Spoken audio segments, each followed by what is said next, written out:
এই চলমান সিঁড়ি দিয়ে আমি নামতে পারবো না মা। কেন পারবে না? ঠিক পারবে, তুমি চলো। ওরে পারবো না মা, পারবো না, আমার পা স্লিপ করে যাবে। এই অন্য কোথাও সিঁড়ি দিয়ে চল না, সিঁড়ি দিয়ে। কিচ্ছু হবে না, তুমি চলো। ওরে পারবো না, ওরে আমি পারবো না, আমি বলছি শোন, পারবো না, তুইও পারবি না, তোর অভ্যেস নেই। বাবা তুমি তো জানো আমি দু একবার একটা জিনিস দেখে নিলেই আমি পারি। তুমি চলো, আমি ঠিক পারবো। এমন একটা ভান করছিস যেন রোজ এখান দিয়ে তুই যাতায়াত করছিস। পারবো না বলছি। তুমি চলো। ওরে দাঁড়া পড়ে যাবো। চলো পারবে না। তুই আগে চল। আচ্ছা ঠিক আছে চলো। দেখেছিস, তোকে বলছিলাম আমি পারবো না। এই তো হু করে নামতে নিচে পড়ে যাবো। হবে না। এই মনে হচ্ছে ভেতরের দিকে ঢুকে যাচ্ছে। এই নামবো কি করে? আর ঢুকে যাচ্ছে তো। পড়ে গেল তো। আপনার লাগেনি তো? না বাবা ঠিক আছে। আরে মা তোর লাগেনি তো? বললে তুমি আর আমার লাগবে। কি হচ্ছে শুভেন্দু? কেউ পড়ে গেছে বোধ, বুঝলেন? দেখো একটু ভিড় হয়ে গেছে, লোকজন। আচ্ছা ঠিক আছে, সিকিউরিটি দেখে যাবে। চলো, তারা ওয়েট করছে। চলো দেরি হয়ে যাচ্ছে আমাদের। বাইরে যাবো কোন দিক দিয়ে? হ্যাঁ এই দিদি। দুলাল না? দুলাল?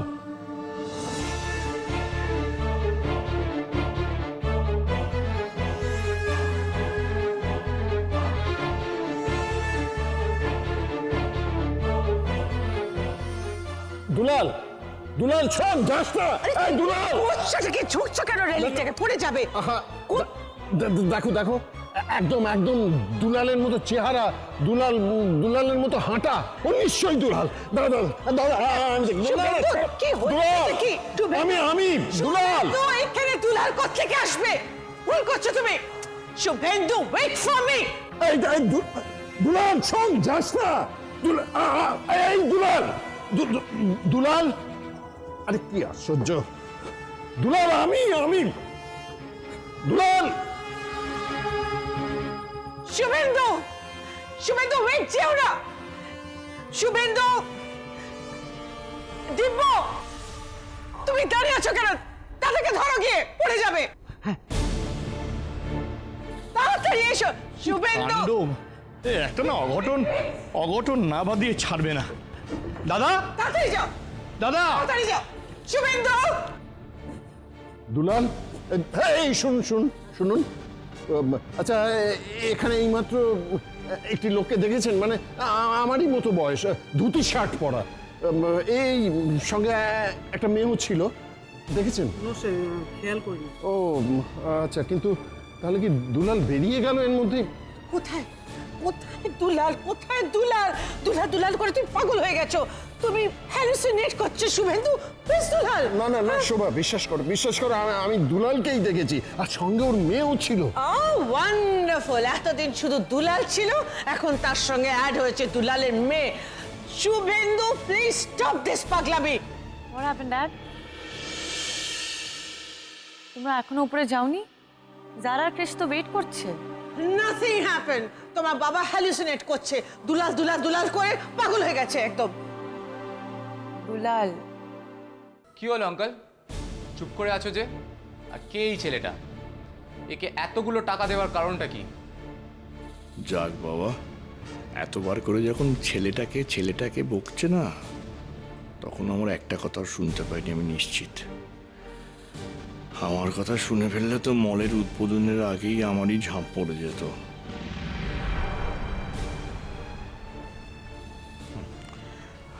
আসলে ক্রিশ, কেউ যদি খুব বিপদে পড়ে, তাহলে আমি না মাঝে মাঝে তাকে কিছু টাকা দিয়ে সাহায্য করে থাকি।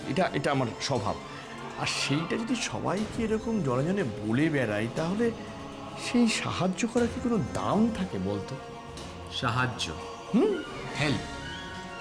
তুমি এই ছেলেটাকে টাকা দিয়ে হেল্প করছিলে? তুমি চেনো ওকে? হ্যাঁ, মানে হ্যাঁ, চিনি তো বটেই। আরে কৃষক আমাদের পার্কিং লটে কাজ করে, লোকাল ছেলে। আসলে কি হয় জানিস, আমাদের মতো থার্ড ওয়ার্ল্ড কান্ট্রি, মানে গরিব দেশগুলোতে যখন তুই কোনো প্রজেক্ট ওপেন করবি, তখন না এই লোকাল ছেলেদের কাজে নিতে হয়। হ্যাঁ, যদি এরকম হয় যে কোনো এনআরআই কোনো প্রজেক্ট ওপেন করছে, তাহলে তো এদের পোয়া বড়, মানে সেরকমভাবে এই ছেলেটাকে আমরা কাজে নিয়েছিলাম। কিন্তু এটা যা হয় কৃষ, আজকে এটা দরকার, কালকে ওটা দরকার। এই দেখ না, এখন এসে বললো যে ওর বাবা নাকি খুব অসুস্থ, ভীষণ অসুস্থ, মানে অনেক টাকার দরকার।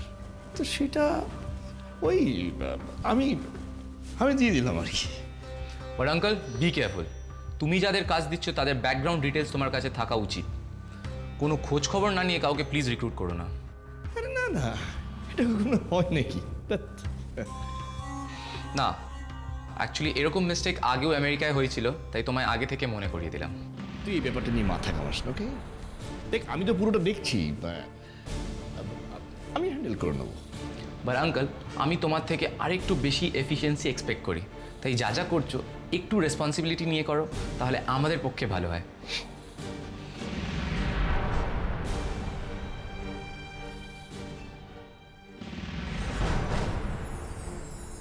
মা ছেলের গলায় একই সুর, দুজনের একই কথা।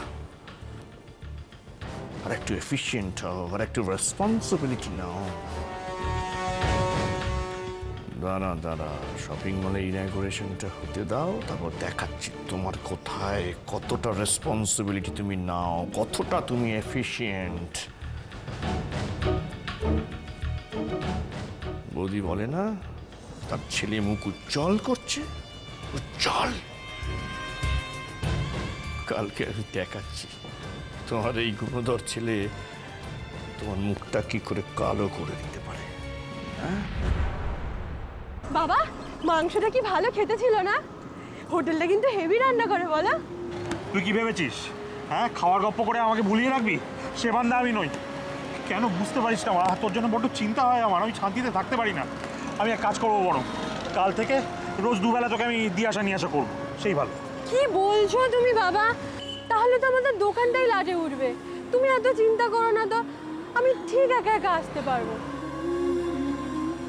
এই দেখো, আমি চিন্তা করছি, আমি তো খবরের কাগজে বিজ্ঞাপন দেখলাম, ইন্টারভিউ দিতে এলাম, চাকরিটাও পেয়ে গেলাম, আর কাল থেকে চাকরিও করতে আসবো। একটা চাকরি পেয়ে গেলে এমন একটা ভাব করছিস যেন কত বড় হয়ে গেছিস তুই। হ্যাঁ, সব জানতা একেবারে। আর ভয়টার বলে শরীরে কিছু নেই, খুব সাহস। ভয় আমার শুধু একটাই বাবা, নতুন কাজ তো, আমার কাজটা কি ওদের ভালো লাগবে? না রে মা, ও নিয়ে আবার আমার কোনো চিন্তা নেই। তোর হাতের কাজ যে 5 জনের থেকে অনেক আলাদা রে। এমন কেউ এই পৃথিবীতে নেই যা তোর নকশা ভালো লাগবে না, সে আমি জানি। তবে হ্যাঁ, নতুন কাজ তো, খুব মন দিয়ে তোমার কাজটা করতে হবে। আর একটা কথা মনে রাখিস মা, কর্মচারীর কাছে মালিক হচ্ছে একেবারে ভগবানের মতো। কখনো কিন্তু মালিকের সঙ্গে তর্ক বিতর্ক করিস না। তুমি পারো ডিজাইন করতে? পারলেও আমি আপনার এখানে কাজ করব কাজ না। করবে কি করে? আমি তোমায় এখানে কাজ করতে দেব না। তাকে কটু কথা বলিস না। এই যে তুই ওই ছেলেটাকে যা নয় তাই বলেছিস। আমি যেন শখ করে এসেছি ওনার চোখের সামনে ঘুরে বেড়াতে। আমি তো এখানে ইন্টারভিউ দিতে এসেছি, আর যদি জানতাম ইন্টারভিউটা আপনি নেবেন তাহলে আমি কোনোদিনই আসতাম না। আর কখনো বলবি না তুই। ও যদি তোকে দুটো কথা শুনিয়েও দেয় তবুও না, একবার চুপ করে থাকবি। কিরে মা, আমার কথাগুলো মন দিয়ে শুনলি? শুনছি তো, এই তো এই কান দিয়ে শুনছি। হ্যাঁ, বুঝতে পেরেছি তো। এই কান দিয়ে শুনেছিস আর এই কান দিয়ে বার করে দিয়েছিস, তাই তো? আমার বাবা যদি আমাকে বকে আমি মুখ বুজে শুনবো, কিন্তু অন্য কেউ যদি বকে নইব নইব চ। হ্যাঁ, এই রাধামা শোন। ওরে এই রাধামা, এই দেখো। বিজ্ঞাপনটা দুলালের চোখে পড়বে কিনা তাও জানি না, কিন্তু ওকে খুঁজে বার করার জন্য যা যা করার দরকার সেটা আমাকে করতেই হবে। অন্তত ওর পুরনো ছবিটাও যদি থাকতো। ড্যাড, তোমার বন্ধু দুলাল বেরারের ছবি হারিয়ে যায়নি, ওটা মিসেস শোভা ব্যানার্জি কুটি কুটি করে ছিঁড়ে ফেলে দিয়েছে।